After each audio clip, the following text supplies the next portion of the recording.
మనకి అన్నీ ఇచ్చి మనల్ని నడిపించి గెలిపించే శక్తే నాన్న. అలాంటి నాన్నలందరికీ పాడుతా తీయగా తరఫు నుంచి డెడికేట్ చేయబోతున్నాం.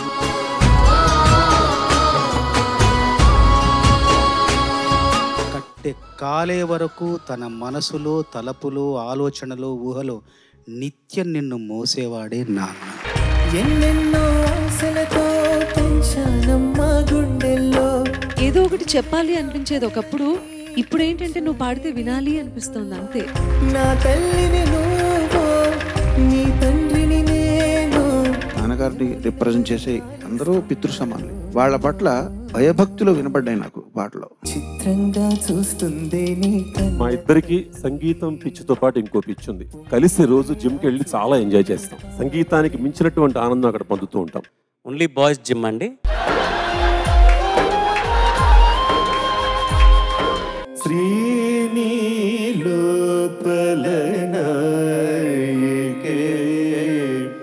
జగదంబికే పరిపాలయ రఘునాథ. ఎన్నిసార్లు వినాలన్నా నా మళ్ళీ వినాలనిపించే ప్రయోగం.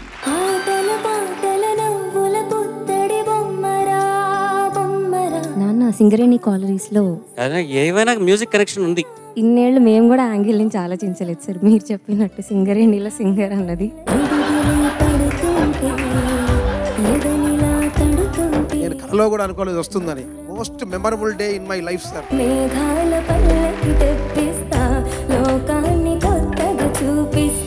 చిన్నారి తల్లి చిన్నారి తల్లి నా నింగిజా. మొదటిసారి ఎదగొంతుతో నువ్వు పాడేవనిపిస్తుంది. నిదురించు వేళ నీ నుదుట పైన ముత్యాల అంజలి.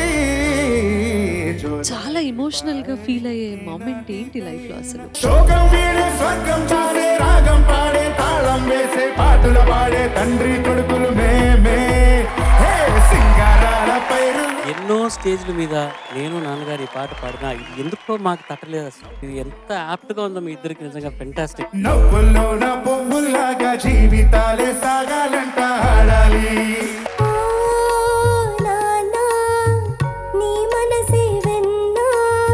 పాట ఎంత గొప్పది నిజంగా. కొన్ని కోట్ల గొంతులు తెలియచేయలేని ప్రేమను ఒక పాట చెబుతుంది.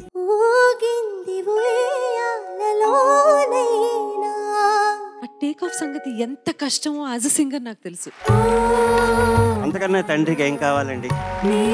అదొక ప్రత్యేకమైన దేవుడిచ్చిన వరం. నా జీవితం ధన్యమైపోయింది సార్.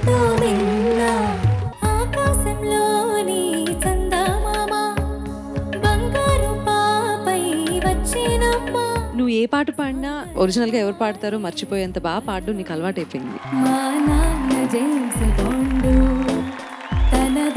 ప్రతి లిరిక్ మా నాన్నకి సెట్ అవుతుంది సార్. పసుపు కుంకుమ ఫేస్కి ఎంతో కళతిస్తుందని. నాన్నగారు, ముగ్గురు ఆడవాళ్ళతో మీరు ఇంట్లో ఎందుకు ఉండటం లేదని నాకు అర్థమైంది. కొట్లో కూర్చుంటాను హాయిగా, మీరు ఏదో ఒకటి చేసుకోండి ఇంట్లో అని. ప్రతి మనిషికి ఎక్కడో చోట ప్రశాంత్ అనేది ఉంటుంది. నాన్న అయినప్పటికీ కూడా నా ఇల్లాలు రాధిక ఆమె సపోర్ట్ లేకపోతే వీళ్ళు ఈ స్థితికి వచ్చేవాళ్ళు కాదు. జయరామ్కి స్వామి గారు తండ్రి, స్వామి గారికి వీళ్ళందరూ కూడా పిల్లలే. ఒకానొక సందర్భంలోనే మాత్రమే ఆయన గొప్పతనం మనకు తెలుస్తుంది, మనకు అర్థమవుతుంది. ఆ సందర్భం మీ జీవితంలో ఎప్పుడు అనిపించింది చరణ్? ఫస్ట్ టైం నేను అమెరికా నుంచి వచ్చినప్పుడు ఏలూరులో జరిగింది.